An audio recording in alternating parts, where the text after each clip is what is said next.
Matthew, tell us about this announcement this morning.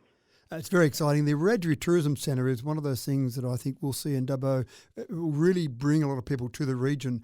When people come out to regional areas, they expect to see some form of Aboriginal tourism. They want to see some form of Aboriginal tourism.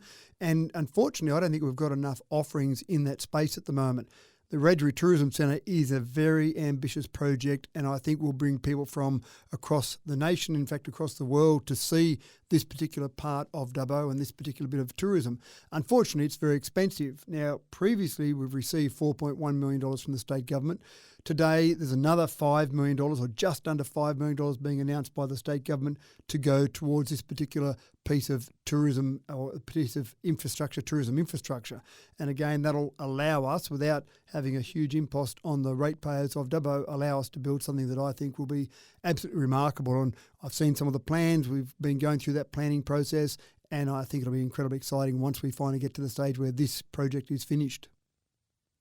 Fantastic, and great news for Dubbo particularly, and the tourism sector in Dubbo that I dare say has struggled over the last couple of years, and hopefully it'll provide a well-needed boost in that economic area as well. Yeah, and it's up around the Elizabeth Park area there, and that's becoming a fantastic place with the adventure playground, with the Japanese garden we've had there for a long time, with the sensory gardens. That whole area is becoming a real central point for tourism. And one of the things that's a real challenge for us in Dubbo is that we've got this wonderful zoo that brings about 300,000 people a year to the city. Our challenge as a city and as a council is, once we get those people to the city, how do we keep them here for longer? So the more offerings we can have, the more things we can have for them to do. And we've got some great things for people to do now.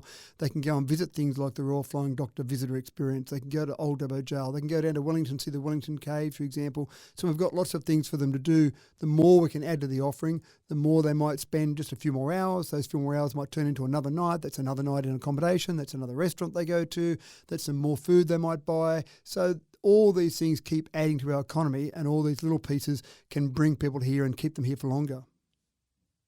Fantastic. Now, moving on, you're also announcing some funding for the Theatre and Convention Centre in Dubbo, I believe. Yeah, that's right. The theatre is absolutely fantastic for it does do tourism as well, but it adds to our whole cultural precinct, and obviously gives us that additional culture in Dubbo. Combine the theatre with the Western Plains Cultural Centre, and I think you get that real feel for a modern cosmopolitan city.